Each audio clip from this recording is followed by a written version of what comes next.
La invitación olía a perfume caro y a puro descaro. Letras doradas sobre un papel color crema, con los bordes cortados con tanta precisión que claramente había costado una fortuna producirlo. El enlace matrimonial de Camila Miller y Julian Lawson. El nombre de mi hermana iba primero, lo que me decía que la familia de la novia pagaba todo, excepto, por supuesto, que nuestra familia no tenía casi nada, lo que significaba que alguien más lo estaba cubriendo. La suntuosidad de ese sobre ya me decía algo sobre cómo le habían ido los últimos 4 meses a Julián, algo que yo no había estado en posición de observar directamente. Dejé el sobre en la barra de la cocina y lo miré durante mucho tiempo. Mi hermana y mi ex prometido. Hacía un año, Julián me había pedido matrimonio en el jardín de la casa de mis padres un domingo por la tarde. Hubo champaña, copas de cristal y un trío de músicos que él había contratado tocando una melodía que sonaba a felicidad pura. 60 personas nos miraban, mi madre lloraba de la emoción y mi padre le estrechaba la mano a Julián con ambas manos. Recuerdo pensar, en el momento exacto en que dije que sí y la gente a nuestro alrededor aplaudió, que así era como se sentía estar dentro de la escena inicial de la vida por la que habías estado trabajando.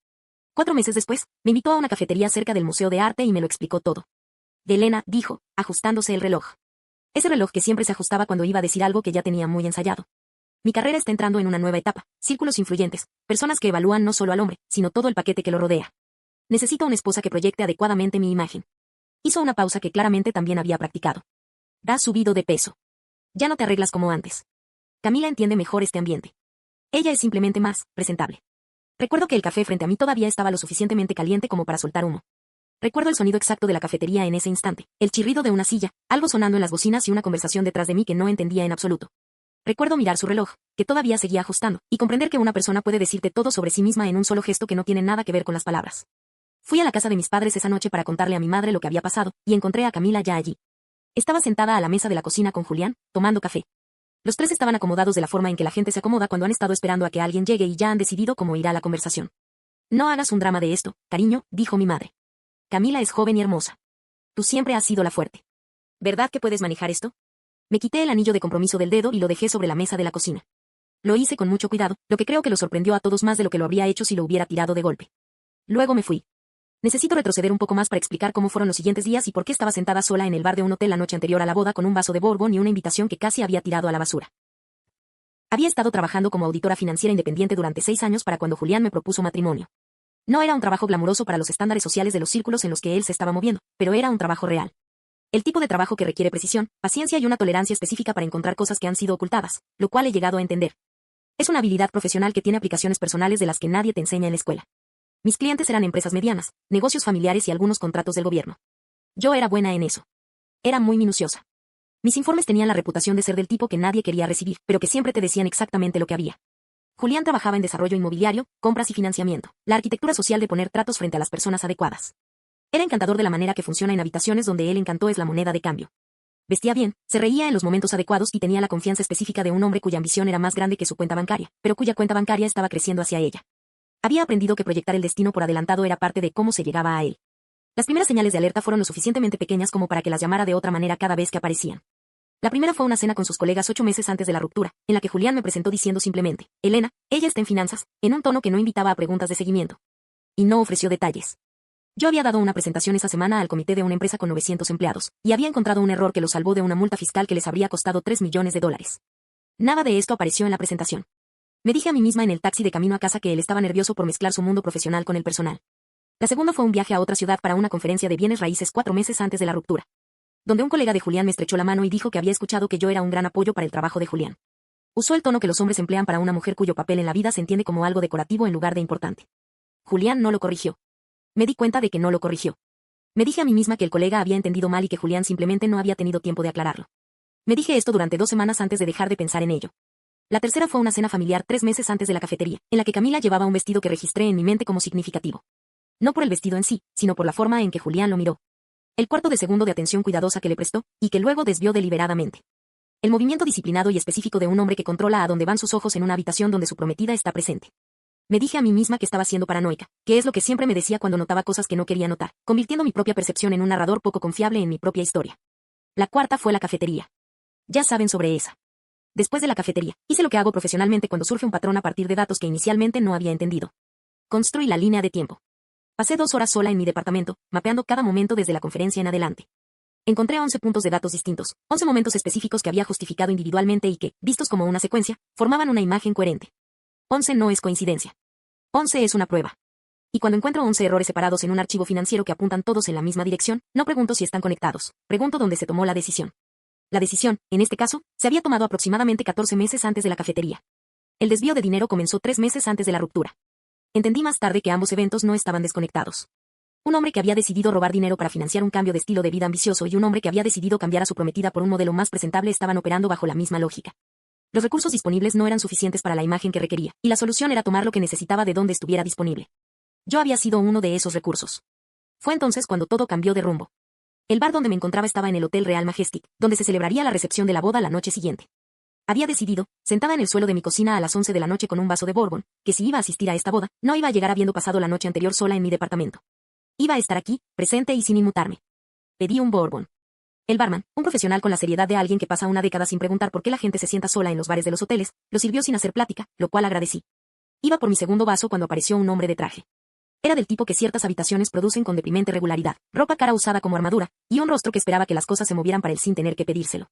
Tenía la confianza de un hombre al que nunca se le ha hecho entender que la existencia de otras personas no es un inconveniente para sus necesidades.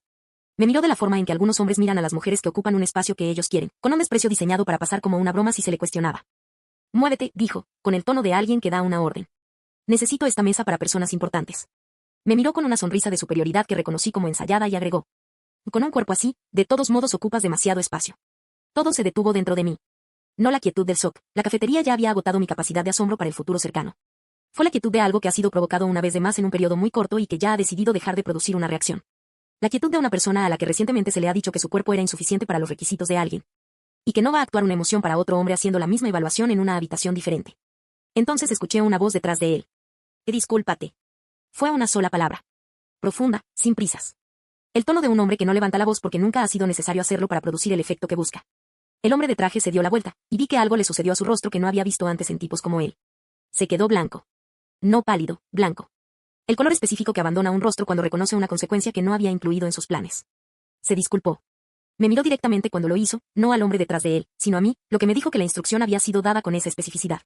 Luego se llevó a sus acompañantes a otra parte del bar, y el ambiente tenso que creaba se fue con él. Me volví para mirar al hombre que había hablado, Alejandro Torres. Conocía el nombre antes de que se presentara. Hay nombres en la Ciudad de México que circulan en ciertos contextos, no en perfiles de periódicos o columnas sociales, sino en las salas donde se toman las decisiones reales sobre quién financia qué proyectos y cómo se construye el dinero de las cosas. El suyo era uno de ellos, pronunciado con cuidado, con la conciencia de que el nombre representaba algo con peso. Se sentó frente a mí, no a mi lado, sino enfrente, lo cual era su propia pieza de información, y pidió un bourbon. No necesitabas eso, dijo él. No, respondí. Pero él sí. Me miró por un momento con la expresión de alguien al que se le acaba de dar información interesante. Dime por qué estás aquí. No sé exactamente por qué se lo conté. Tal vez porque había estado cargando la historia durante días, y el peso de no decírselo a nadie que no estuviera implicado se había vuelto insoportable. Tal vez porque había algo en la calidad específica de su atención, ni cálida ni fría, simplemente absolutamente presente, que hizo que contarlo se sintiera seguro. Le hablé de Julián, de la cafetería, del reloj y la palabra presentable. Le conté lo de llegar a casa para encontrar a mi hermana y a mi ex prometido tomando café con mi madre como si el trato ya estuviera cerrado, sobre el anillo en la mesa y sobre la invitación en la cocina. Él escuchó sin moverse. No el tipo de escucha de una persona que espera su turno para hablar, sino la de alguien que sabe que la información que la gente ofrece voluntariamente cuando se le permite hablar sin interrupciones suele ser la más útil. Cuando terminé, se quedó callado por un momento. Vas a ir a esa boda, dijo. Iba a asaltármela, admití. No, dijo él. Vas a ir. No como una víctima. Vas a ir como la mujer que pensaron haber destruido. Hay una diferencia, y quiero asegurarme de que entiendas la diferencia antes de mañana. ¿Qué sacas tú de esto? Pregunté. A veces, ver caer a un hombre arrogante es recompensa suficiente, dijo. Y luego, tras una pausa, añadió, y a veces hay otras razones. No explicó las otras razones, y yo no se lo pregunté en ese momento. El vestido era rojo vino. Lo había comprado meses antes para un evento de trabajo al que había asistido y en el que me sentí muy bien, el tipo de evento donde mi capacidad era lo que importaba en la habitación en lugar de mi apariencia. Lo había usado una vez, lo había guardado y no había vuelto a pensar en él hasta que Alejandro me dijo que usara algo con lo que me sintiera real. Fui al fondo de mi armario, lo encontré, me paré frente al espejo de mi departamento y entendí a qué se refería. El vestido no ocultaba mi cuerpo, lo honraba. Llegué al hotel a las 7:30, una hora después de que comenzara la recepción. Alejandro había sugerido este horario. Deja que la sala se asiente, había dicho. Deja que la champaña haga su trabajo inicial. Luego llega cuando todos ya han decidido que la noche será lo que va a ser. Me recibió en el vestíbulo con un traje negro, y su corbata era del tono exacto de mi vestido. No sé cómo había conseguido la corbata y no pregunté, porque preguntar habría roto la calidad específica del momento, la calidad de algo que ha sido preparado muy cuidadosamente para parecer que no requirió ningún esfuerzo. Entramos juntos por las puertas del salón de baile. 300 personas se voltearon a la vez, de la forma en que las multitudes se vuelven cuando algo se registra en la mente de la habitación. Y cada cabeza sigue la señal antes de que el cerebro haya identificado a qué está respondiendo.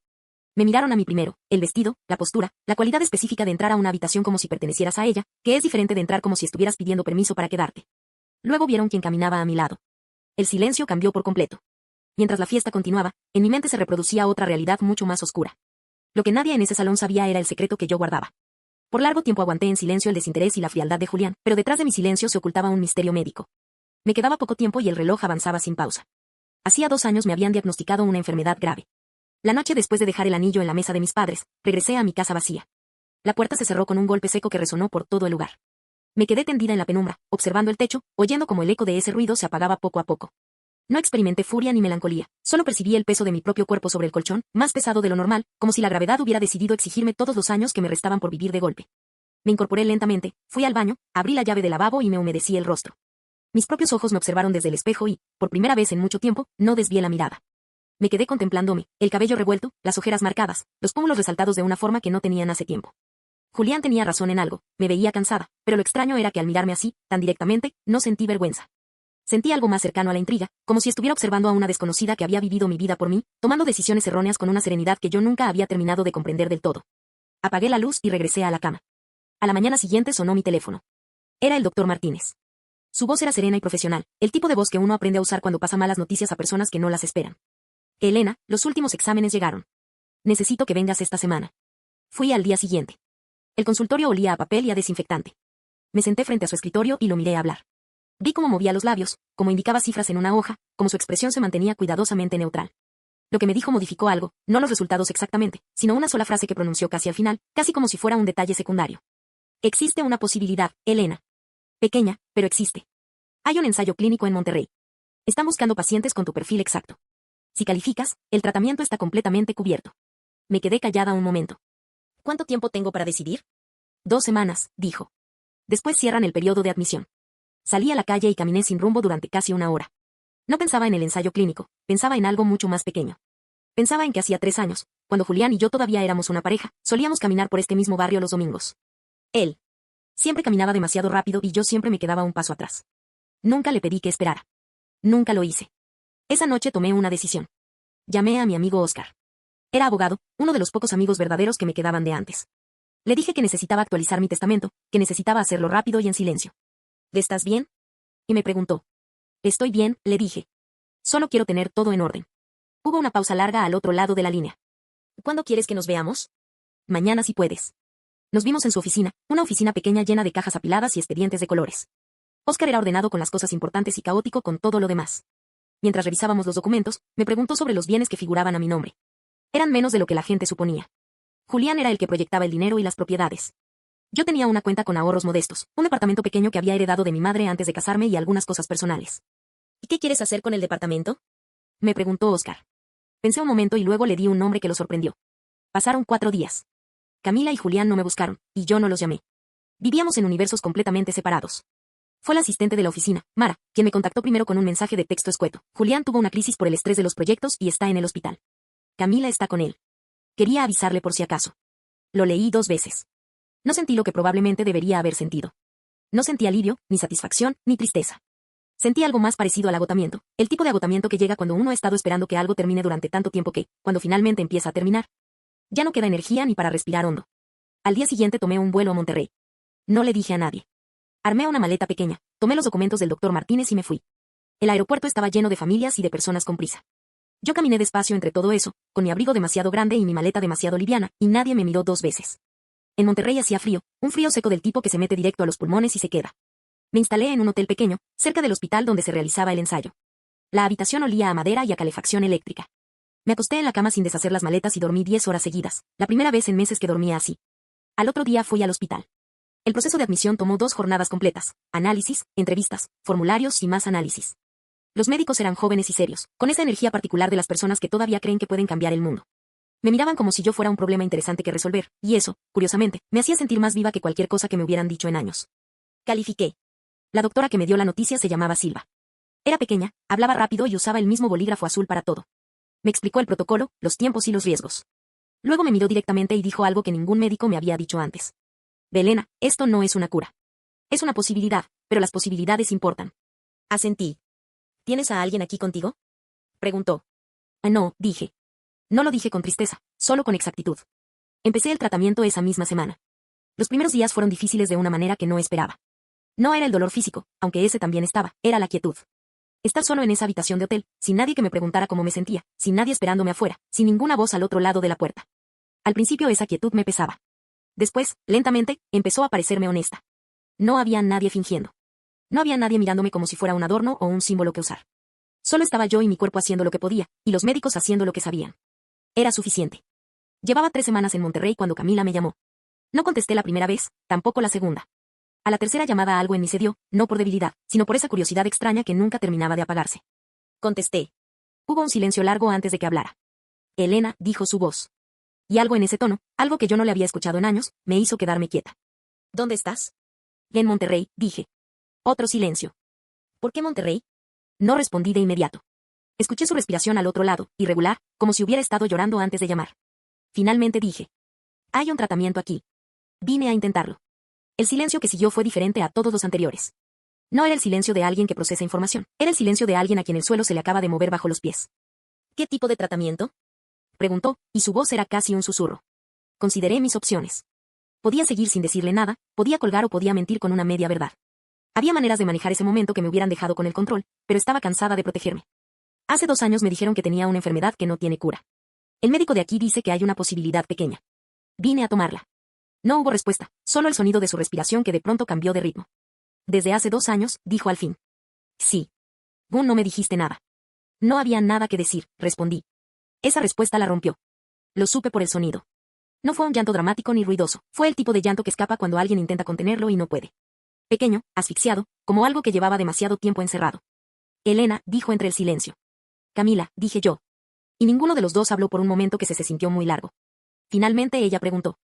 ¿El día de tu cumpleaños, cuándo pediste los 50,000 pesos? Sí, dije. ¿Era para el medicamento? Sí. Escuché cómo contenía el aliento. Luego, con una voz que nunca le había escuchado antes, una voz que no tenía nada de la frialdad que la había definido durante años, preguntó. ¿Cuándo no te los di, qué hiciste? Fui a casa, tomé una pastilla para dormir y me dormí, le dije. Y pensé que si no me despertaba, probablemente estaría bien. El silencio que siguió duró mucho. Camila, continuó. No te cuento esto para hacerte daño. Te lo cuento porque me lo preguntaste y porque creo que ya no tiene sentido seguir guardando cosas que no le sirven a nadie. ¿O vas a estar bien? Preguntó finalmente. No lo sé, dije con honestidad. Nadie me ha prometido nada. Escuché que intentaba decir algo más, pero las palabras no le salían. Y en ese momento entendí algo que tardé mucho en comprender. Camila no era mala porque disfrutara del dolor ajeno. Camila era una persona que no sabía qué hacer con sus propias emociones, que las empujaba hacia afuera porque guardarlas adentro le resultaba insoportable. Y que durante años me había elegido a mí como el lugar más seguro donde depositar todo aquello que no podía manejar sola. No era una explicación que lo justificara todo, pero era una explicación verdadera. ¿Puedo ir? Preguntó en voz baja. No respondí de inmediato. No tienes que hacerlo, Camila. Lo sé, dijo. Por eso te estoy preguntando. Hubo algo en esa distinción que me detuvo. No era la Camila de siempre. O quizás sí era esa Camila de hace muchos años, la que se mordía el labio para no llorar cuando éramos niñas. Está bien, dije. Llegó 2 días después. La vi entrar a la entrada del hospital y por un momento me quedé sin saber qué hacer con mi propio cuerpo. Venía sin maquillaje, con un abrigo oscuro que yo no le había visto antes y una expresión que parecía la de alguien que ha tomado la decisión más difícil de su vida y todavía no sabe si fue la correcta. Me vio sentado en una de las sillas de espera y se detuvo. Nos miramos.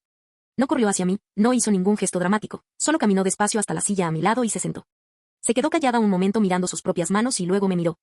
Se veía diferente, no más joven, sino más real, como si algo que siempre hubiera llevado encima se lo hubiera quitado en el camino. ¿Cómo te has sentido hoy? Preguntó. Regular, dije. ¿Mejor que ayer? Asentí. Y así estuvimos, sin grandes discursos, sin declaraciones. 2 personas sentadas en la entrada de un hospital en Monterrey, en silencio, con una relación rota entre las dos y una enfermedad que nadie había querido nombrar a tiempo. A veces el arrepentimiento no llega como una tormenta, llega como esto, como quedarse sentada sin saber qué decir, sabiendo exactamente qué perdiste y exactamente cuándo lo perdiste, sin tener ninguna manera de volver atrás. Camila estuvo en Monterrey 12 días. No vivimos en el mismo cuarto, no volvimos a ser lo que habíamos sido, pero por las mañanas ella llegaba al hospital y se sentaba conmigo durante las sesiones que lo permitían. Traía café, a veces comida, a veces solo se quedaba callada leyendo en su teléfono y yo dejaba que estuviera ahí. Un día me trajo algo envuelto en papel. Lo puse sobre la mesita sin abrirlo. Ella me miró. ¿No vas a abrirlo? Después, dije.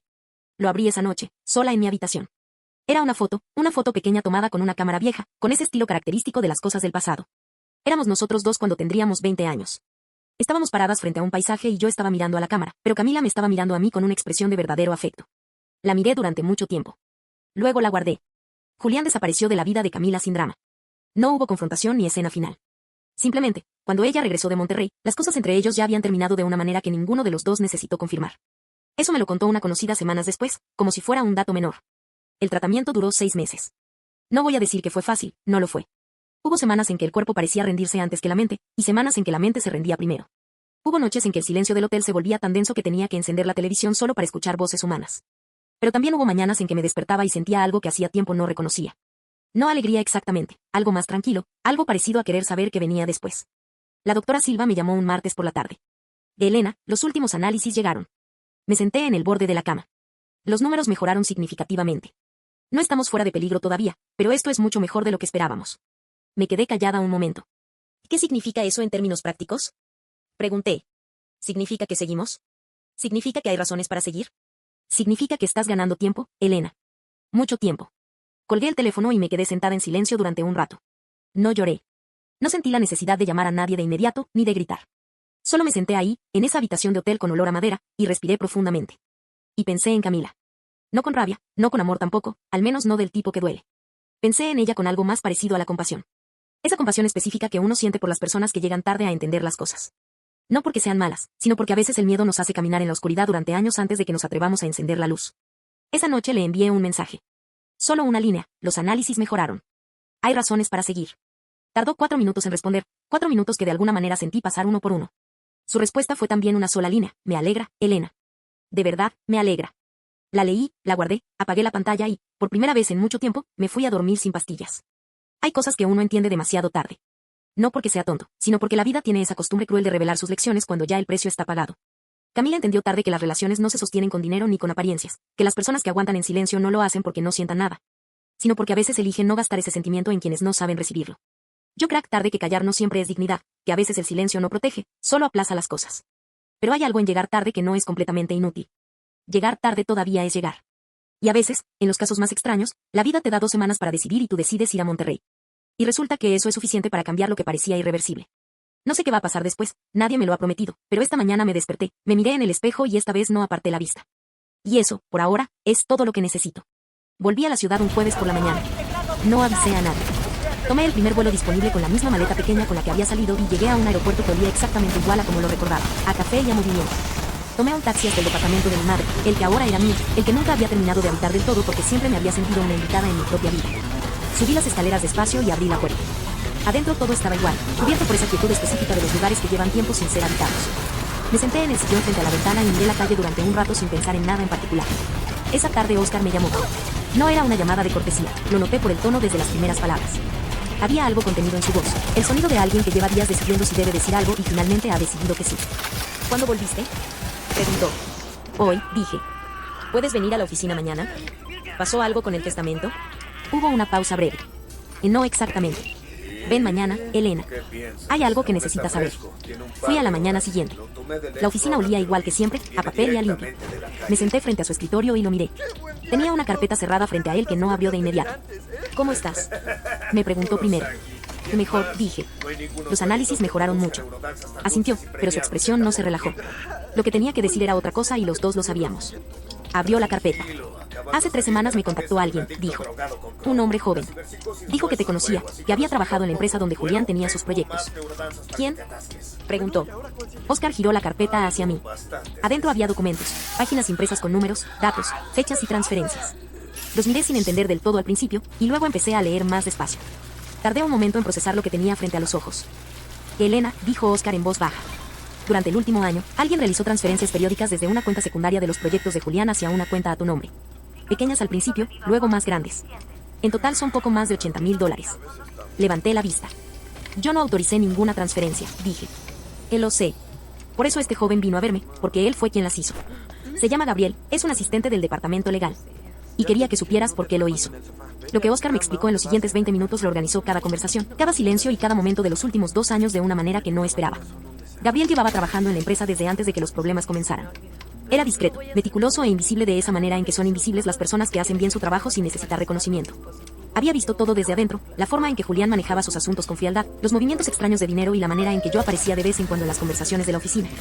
Siempre mencionaba con desdén por Julián, como alguien que no encajaba en su nueva vida. y había visto lo que pasó después de nuestra ruptura. Gabriel había escuchado una llamada telefónica en el pasillo donde yo hablaba con el médico sobre los costos del tratamiento y la falta de dinero. Gabriel se lo había contado a Oscar con una precisión absoluta. Y dijo que te vio salir de la oficina ese día, me explicó Oscar. Y que entendió que estabas completamente sola en esto. ¿Y las transferencias? Pregunté. Oscar cerró la carpeta. Gabriel sabía que necesitabas dinero para el medicamento. Tomó la decisión solo, nunca le dijo nada a Julián ni a nadie más. Usó cuentas secundarias que él mismo administraba para que no hubiera rastro directo. Lo hizo porque, según sus palabras, alguien tenía que hacer algo. Lo miré fijamente. ¿Por qué no me lo dijo directamente a mí? Oscar dudó un momento. Dice que te vio una vez en la entrada esperando. Dice que tenías una expresión que reconoció, la de alguien que ya no espera nada de nadie y ha encontrado cierta paz en eso. Dice que si te lo hubiera dicho directamente, probablemente no lo habrías aceptado. Tenía razón. No lo habría aceptado. Me quedé sentada en silencio durante un momento largo, mirando la carpeta cerrada sobre el escritorio. Pensé en todas las noches en que había calculado cuánto tiempo me quedaba. Pensé en el medicamento que no había podido comprar y en las semanas que siguieron sin él. Pensé en Monterrey, en la doctora Silva, en los análisis que mejoraron, y pensé en un hombre joven que yo no conocía, que había tomado una decisión silenciosa en un pasillo de oficina, sin pedirme nada, sin esperar nada. Moviendo cifras entre cuentas simplemente porque había visto algo que no podía ignorar. ¿Qué pasó con él? Preguntó. ¿Julián sabe algo? Nadie sabe nada todavía, dijo Oscar. Gabriel vino a verme primero porque quería que tú decidieras qué hacer con esa información. ¿Y qué opciones tengo? Oscar extendió las manos sobre el escritorio. Puedes no hacer nada. El dinero está en tu cuenta y nadie lo está buscando. Puedes devolverlo, aunque eso complicaría la situación de Gabriel en la empresa. O puedes hablar con él directamente. Tienes su contacto. Sí, dije. Dámelo. Le escribí esa misma tarde un mensaje corto, sin rodeos. Soy Elena. Oscar me habló de ti. ¿Podemos vernos? Respondió en menos de una hora, cuando quieras. Nos encontramos en un café pequeño cerca de su oficina, el tipo de lugar que elige la gente que no quiere ser vista por sus compañeros de trabajo. Era más joven de lo que imaginaba, tendría 27 años, quizás 28. Delgado, con lentes de armazón oscura y esa expresión particular de las personas que piensan más de lo que hablan. Nos sentamos y pedimos café. Ninguno de los dos dijo nada por un momento. Finalmente fui yo quien habló. ¿Por qué lo hiciste? Me miró directamente, sin evasivas. Porque era lo correcto, dijo. Y porque nadie más lo iba a hacer. ¿No tuviste miedo de perder tu trabajo o de ir a problemas legales? Claro que sí. ¿Y aún así lo hiciste?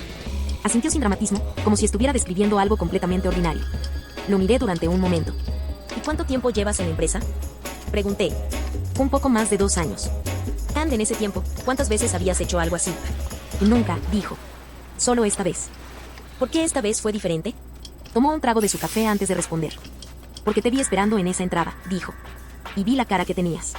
Pensé, hay personas que llevan tanto peso solas que ni siquiera piden ayuda cuando la necesitan. Y pensé que ese tipo de personas no deberían perder la vida por eso. No respondí de inmediato. Afuera, a través del vidrio del café, la ciudad seguía moviéndose a su ritmo habitual. Personas caminando rápido, autos detenidos en los semáforos, alguien hablando por teléfono en la esquina. El mundo era completamente ajeno a esta conversación que lo había cambiado todo sin hacer ningún ruido. No voy a reportar nada, dije finalmente. Y no voy a permitir que te pase nada malo por esto. Gabriel me miró. No tienes que protegerme, dijo. Te lo sé, respondí. Por eso lo hago. Hubo un silencio breve. Luego, por primera vez desde que nos habíamos sentado, algo en su expresión se aflojó apenas. No fue una sonrisa exactamente, fue algo más parecido al alivio. ¿Cómo estás? Preguntó. Mejor, dije. Los análisis mejoraron mucho.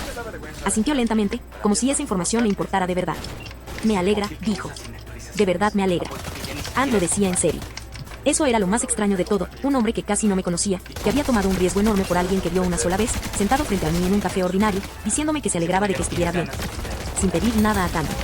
Solo eso.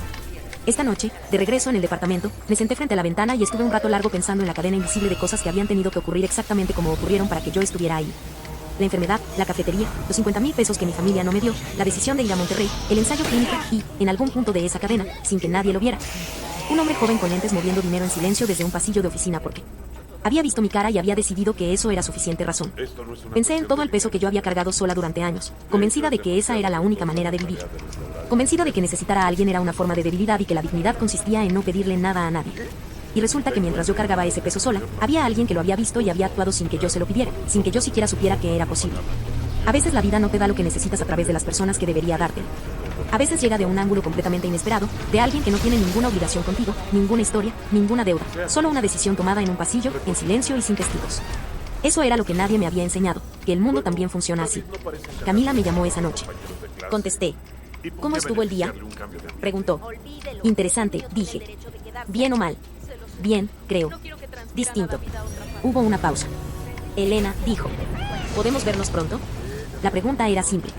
No había en ella ninguna trampa, ningún juego, ninguna de las capas que habían definido cada conversación que habíamos tenido en años. Era solo una pregunta. Sí, dije. Podemos. ¿Cuándo? Dame unos días. Está bien. Antes de colgar dudé un momento. Luego dije algo que no había planeado decir. Camila, hay algo que deberías saber sobre el medicamento, sobre cómo pude costear todo al principio. ¿Qué pasó? Preguntó. Su voz tenía esa tensión nueva, esa vulnerabilidad que todavía no sabía bien cómo manejar. Te lo cuento cuando nos veamos, dije. Pero no es algo malo. Es algo que me hizo entender que a veces las personas hacen lo correcto sin que nadie se los pida. Un silencio breve. ¿Estás bien? Preguntó. Estoy bien, dije. Y era verdad. Colgué, apagué la luz y me acosté. Afuera, la ciudad hacía sus ruidos de siempre, un motor en la calle, un perro ladrando a lo lejos, una puerta cerrándose en algún piso de arriba.